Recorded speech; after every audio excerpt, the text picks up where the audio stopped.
Muito bem, eu te convido a ficar nessa 1 hora de programa, na companhia do Sargento Pérez, que eu ficarei na sua companhia até as 7 da noite. Hoje eu tenho um entrevistado, uma entrevista muito importante.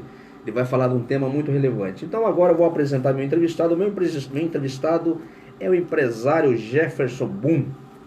Ele é empresário, é escritor, mas hoje ele vai falar da sua empresa, que é o livro. Todos nós temos aquele, sempre a gente brinca, né? Nós temos 3 sonhos, né? Casar, criar, ter filhos, plantar uma árvore e escrever um livro, né? Exatamente. Então hoje eu cresci, casei e não plantei a árvore ainda, mas já tenho filho. Eu não tenho um livro ainda, né? Eu não plantei a árvore nem escrevi o livro. Mas tá Então, então. o meu entrevistado, como eu já apresentei, o Jefferson Boom, ele vai falar de um tema muito relevante. Jefferson Boom, muito boa tarde, seja bem. Boa noite, né? Boa noite a você, ouvinte da Rádio Mais Alegria. Boa noite, seja bem-vindo às ondas da Rádio Mais Alegria. Eu, como sempre falo, é uma alegria estar sempre aqui na Rádio Mais Alegria, trazendo informação para o nosso ouvinte. Hoje é uma informação muito relevante. Seja bem-vindo. É um prazer estar aqui.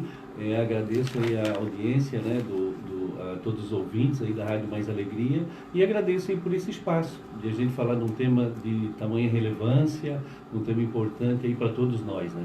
Então, muito bem. Eu faço sempre uma pergunta para iniciar. Quem é o Jefferson Boom? Quem é esse empresário? Quem é esse, hoje, escritor? Vamos falar do Jefferson Boom, escritor, e palestrante e coach. Também. Bom, eu sou apenas um rapaz latino-americano, sem parentes importantes e vindo do interior. Na verdade, eu sou aqui de Florianópolis, natural de Florianópolis, a minha família aqui do interior, próximo aqui de Angelina, né? Mas eu nasci aqui e sou manezinho, embora não tenha sotaque, mas sou manezinho. Então, tenho 47 anos, pai de 2 filhas, sou empresário e também agora escritor, aí, lançando o meu primeiro título, né?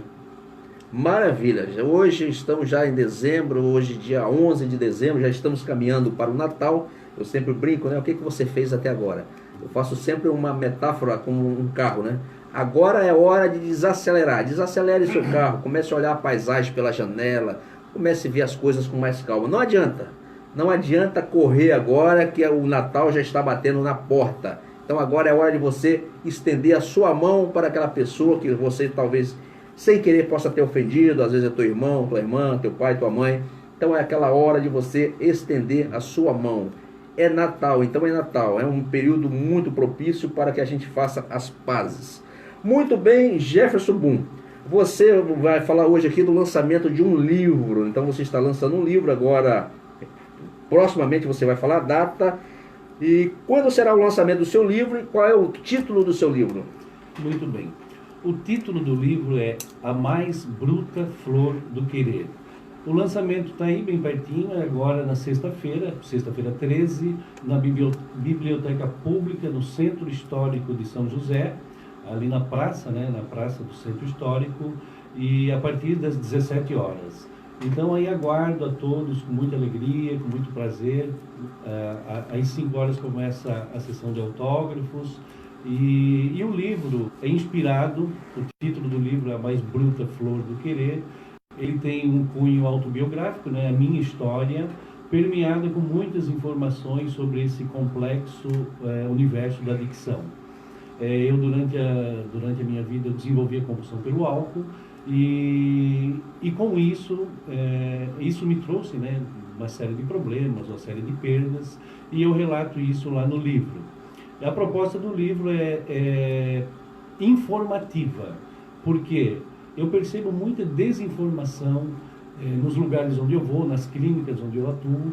Eu percebo muita, mas muita desinformação relativa a todo esse universo da adicção, ao alcoolismo, ao uso de outras drogas, né? Então a ideia é informar também.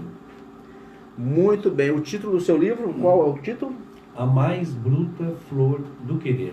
Maravilha, belo título. Onde você buscou? Você pode falar o que te inspirou? Sim, posso. Durante muito tempo, a flor nos remete a algo mais singelo, mais suave, a algo belo, né? Então, quando falo em flor, nos remete a isso. Mas a bruta flor foi algo não tão belo que eu quis durante muito tempo, né? realmente eu quis algo que não me fez bem. Algo que provocou uma abertura, uma ruptura na minha vida, um espaço, né, um buraco, digamos assim, como a capa do livro retrata isso, né? E nessa abertura, nesse espaço, muitas coisas se foram, né, se esvaíram, muitas coisas ficaram pelo caminho. Algumas delas, né, muitas eu consegui recuperar, mas muitas não mais. Então, o que eu quero, a proposta realmente é essa: alertar os meus iguais, alertar todos que ainda não despertaram, né, que não tiveram esse despertar, não conseguiram impulsionar esse movimento em busca da libertação, para que essa minha história sirva, né, de inspiração. Humildemente eu desejo isso, né, e que possam entrar nessa e viver a vida que eu tenho hoje, né, que é uma vida maravilhosa. Graças a Deus você conseguiu, vamos dizer assim, dar a volta por cima, né? É uma frase que as pessoas gostam de falar às vezes, mas é a realidade, né? Você deu uma volta por cima. No final eu vou fazer aquela pergunta que você já comentou comigo fora do ar, aquele momento que foi o ápice, né? Foi onde houve o limiar, né? Você passou pelo limiar. Então no final você vai ficar para o final essa história, que é uma história realmente muito forte, chocante. Muito bem, você falou da capa do livro, e o livro, a capa, ela diz muito. Hoje, quando eu pego um livro, eu olho a capa. Antigamente, pegava um livro, você olhava pelo nome, a capa é bonita ou não colorida, mas a capa de um livro, ela passa uma informação muito grande para o leitor. Então as pessoas têm que estar sempre atentas quando pegam um livro. Às vezes é um título simples, às vezes é uma capa simples, mas aquilo ali tem um significado. Com certeza você buscou um significado, você acabou de explicar muito bem o sentido do livro. A capa nós não vamos mostrar agora, porque vai ser lançado agora sexta-feira, dia 13, uma bela data, 13, sexta-feira 13, né? Muita gente não gosta desse dia, sexta-feira 13, mas eu gosto do 13 porque é o meu dia, né? Se a gente for fazer um paralelo 13 com outras coisas, muita gente vai xingar a gente aqui que negócio de 13, né? A gente está vivendo um momento... Mas eu tenho certeza que o amigo ouvinte, esse dia vai ser de muita sorte. Com certeza, então, não tem dúvida. Que vai ser muito bacana. Eu gosto do 13 e gosto da sexta-feira 13. O pessoal tem aquele preconceito de gato preto, não sei o que e tal. Crendice. Mas isso é só pra gente brincar um pouco aqui nas ondas da Rádio Mais Alegria. E tem umas pessoas que estão sempre ligadinhas na Rádio Mais Alegria, eu não posso deixar de mandar um abraço. O Almiro Reis, lá no Campeche, ele é o nosso músico, compositor, cantor. Às terças-feiras ele está sempre lá na Prima TV, onde eu tive o prazer de te entrevistar. Sim. E o Almiro Reis, ele está sempre alegrando, então ele está sempre ligadinho na Rádio Mais Alegria. Um abraço, Almiro Reis. Também o Jandil Galdério, já esteve aqui comigo na televisão cantando. Um abraço, meu amigo Galdério. Um abraço. Obrigado pela sua audiência, pela sua companhia e pelo seu feedback sempre. É uma pessoa que sempre nos passa um feedback. Também o amigo Giovanni Ferreira, lá na Beira-Mar Norte, a melhor água de coco da Beira-Mar. E o meu amigo chefe Wesley, grande chefe da culinária, fantástico. Muito bem, meu amigo Jefferson Brum. Então você já falou o tema do livro, né? Que é praticamente autobiográfico, né? É autobiográfico. Cunho autobiográfico, né? Mas eu procurei rechear, né? Procurei introduzir muitas informações, né? Principalmente para as famílias, né? Para as famílias que não sabem como lidar, para as famílias que têm um dependente de álcool, de outras drogas, e que querem ajudar, mas muitas vezes não sabem por onde começar, não sabem como proceder. E muitas vezes acabam agravando a situação. Então, para essas famílias também vai ter muita informação de como proceder, como buscar ajuda, para o próprio dependente, como eu faço para buscar ajuda, por onde eu começo, enfim, tem bastante informação bacana lá. Importante, muito bem. O significado da capa, falamos por que escrever um livro com esse tema, você praticamente já falou, né? Sim, eu me senti essa vontade já faz algum tempo, uns 2 anos, em razão daquilo que eu percebo, né, no dia a dia. Quer dizer, não é todos os dias que eu visito as clínicas, mas no mínimo 5, 6 vezes ao mês. Então lá nesses ambientes e conversando com outras pessoas nos grupos onde eu participo também, grupos de autoajuda, eu percebo essa carência de informação por parte tanto dos dependentes quanto dos familiares. Então a minha ideia, o meu desejo de escrever o livro foi ter esse caráter informativo também, não só contar a minha história, mas esse caráter informativo para poder sim ajudar muitas pessoas a se libertar, ou então pessoas que têm seu ente querido a poder ajudá-los de forma assertiva. É importante, às vezes esse problema, o problema do vício, como você bem falou, ele atinge não só a própria pessoa, mas atinge todo um ciclo, uma família, quem Sim. está em volta, né? Sim, sim. É uma coisa muito séria, e também pelo fato de ser um vício, é uma lícito, né? Um negócio, a pessoa começa às vezes com uma brincadeira e acaba né, se entrando pelo vício, e quando vê está dentro do problema. Quem são os principais alvos do vício hoje nessa situação? Os principais alvos, o Jefferson? Que tem, né? Hoje em dia você não pode falar que é masculino e feminino. Existe um... Não, existe. Na verdade, essa pergunta é até um pouco pegadinha, desculpa. Mas existe todos nós somos, né? Todos. O que eu quero dizer com a pergunta é o seguinte: é porque não existe uma diferenciação de classe social, de sexo, de raça, enfim, todos podem desenvolver a compulsão pelo álcool. E não existe também o mais inteligente, o menos inteligente. Assim, o que eu percebo? Nos grupos eu percebo muito isso. Nós temos lá doutores, ótimos cardiologistas, incrível, tem psiquiatras, médicos, psicólogos, sacerdotes, motorista de ônibus, o servente de pedreiro, enfim, todos estão à mercê disso, né? Então, até existe uma desvantagem que eu percebo, assim, dessas pessoas que têm... Porque o alcoolismo é doença de negação, né? E também ele é uma doença comportamental que faz com que o alcoolismo maximize todos os defeitos de caráter que a gente tem. Então, a pessoa que já é um pouco arrogante, ela fica extremamente arrogante. Então, e ela não consegue olhar para si, é um exercício que está fora dos planos. Ela não consegue fazer isso, a menos que peça ajuda, a menos que se entenda como um dependente e peça ajuda. Mas, assim, todos nós estamos, né? Não existe, assim, alguém especificamente mais vulnerável, né? Todos nós podemos desenvolver a compulsão. Depende muito dos nossos hábitos. E também, às vezes, o meio, né? Que a pessoa o meio onde né? vive, muito onde bem. Vive, o meio onde é criado, onde né? É criado. A minha família, por parte materna, existem muitos alcoolistas. No meu núcleo familiar, na minha casa, eu fui criado num ambiente onde o álcool era muito permissivo. As crianças degustavam bebidas sem constrangimento algum, nos churrascos, enfim, sem problema algum. Então, isso favorece, sim, favorece o desenvolvimento da compulsão. Porque o álcool é assim, né? É tido como normal, né? É algo absolutamente aceitável. E isso favorece, claro que sim, favorece o desenvolvimento. Com certeza. E quais as principais armadilhas do vício do álcool? Quais as principais armadilhas que você vê Sim. nos eventos sociais? Quais são as mais... Tudo isso. Uma armadilha que para mim é muito comum é a negação.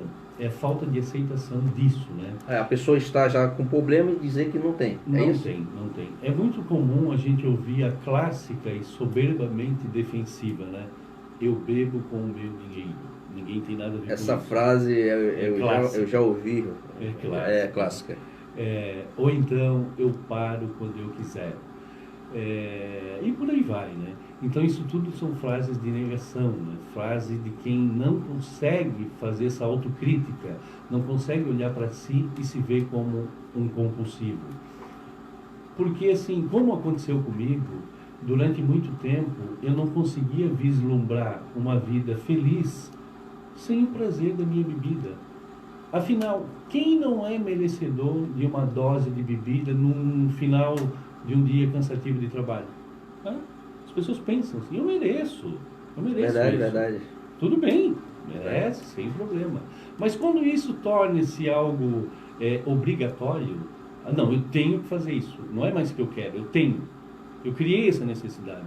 Aí tem que ficar atento, tem que se observar. Então, observe-se enquanto os seus hábitos relacionados com a bebida. Quando isso vale... a gente fala aqui compulsão, nós estamos falando de compulsão por bebidas alcoólicas, mas a compulsão, ela se dá por outras situações também, né? Então, se observe se você não está compulsivo por qualquer outra coisa também, que da mesma forma é prejudicial, né? Mas, como estamos falando de álcool, então se observe porque realmente é é uma armadilha e é algo... E quando a gente negligencia isso, todo esse poder destruidor dessa doença, a gente fica realmente à mercê dessa substância aí com esse extraordinário poder de destruição. Essa armadilha, eu vou fazer um complemento aí, que é uma coisa interessante. A facilidade, às vezes, isso é experiência própria, né? Aqui a gente compra uma cervejinha, bota lá em casa na geladeira, aí na hora do almoço, vou tomar uma cervejinha hoje, tá legal, vou almoçar. Aí no dia seguinte você bebe uma cerveja, no outro dia seguinte, vai criando, e isso aí é uma coisa que já aconteceu comigo. E aí o que eu fiz? Não vou comprar mais, porque se eu não tiver eu não bebo. Porque se você tem na geladeira, aí é aquele negócio, uma cervejinha. O que é uma cervejinha? Mais uma cervejinha hoje, uma cervejinha amanhã, outra depois. Aí vai chegando a hora, você já começa a falar, puxa vida, eu tenho que tomar uma para me almoçar, para me jantar. Exatamente. Então é onde você falou também, pode ser uma das armadilhas, né? E é uma armadilha. E outra armadilha, que é importante, durante muitos anos eu bebia só nos fins de semana. E por ter essa frequência de beber, eu achava que eu não tinha problema. Então assim, até os 30 anos, 32 anos de idade, eu bebia somente nos finais de semana. Mas depois eu fiz um retrospecto desse meu beber, e eu percebi que mesmo no fim de semana, porque o alcoolismo é uma doença progressiva, né? Então, nos fins de semana, ela foi aumentando, eu fui aumentando o consumo e variei também o tipo de bebida. Lá dos 20 aos 23 anos eu bebia só cerveja no fim de semana. Depois já não foi suficiente, eu passei para os destilados. Comecei a beber destilado no fim de semana. E foi aumentando. Aos 32 anos eu bebia muito, mas muito nos fins de semana. E aí aos 33 começou a ser diário. Então, é uma doença sintomática, progressiva, incurável e fatal. Muito bem. E alcoolismo na adolescência? É um problema grave. É um problema grave. Isso também me motivou a escrever esse livro, porque eu vou continuar atuando aí no trabalho voluntário de tratamento, auxiliando, levando a minha mensagem de força, fé e esperança a todos que sofrem dessa doença implacável. Mas a minha ação também, a partir de 2020, vai estar voltada para a prevenção. Por quê? Para curar um adulto já idoso que está muitos anos com a compulsão e já tem algumas sequelas irreversíveis, é complicado. Agora, a prevenção sempre vai ser o melhor caminho, sempre. Então, eu pretendo aí, a gente está criando uma rede informativa, nós estamos organizando esse trabalho aí, de atuar mais fortemente com a prevenção. E a juventude aí é nosso foco. Assim, lembrando um pouquinho do programa da Polícia Militar, o PROERD, que faz esse trabalho maravilhoso junto às crianças da quinta série, né, do ensino básico, né? Eu pretendo atuar em programa semelhante, né, com as crianças, com os adolescentes aí de 14, 15, 16 anos. Então, e é uma faixa etária que merece, né, muita atenção, muita informação a respeito disso. Muito bem, eu convido a você a permanecer conosco, faremos um pequeno intervalo comercial. Pode ser agora? Então vamos no intervalo, vamos programar mais uns minutinhos aqui.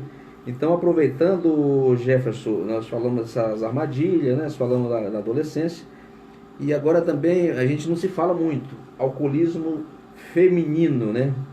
Feminino, a gente não se fala, mas até em virtude dessas grandes baladas hoje, que a gente vê baladas e tal, e aí as pessoas também, que é uma armadilha, né? Você está na alegria, né? Que agora mesmo a gente viu uma tragédia em São Paulo que aconteceu naqueles bailes lá. Sim, então, sim. Dentro daquilo ali também existe tudo isso, né? Infelizmente, apesar da gente ver aquelas violências, aquelas coisas, mas também está inserido o alcoolismo nesses ambientes também, e aí o feminino a gente quase não se fala, né?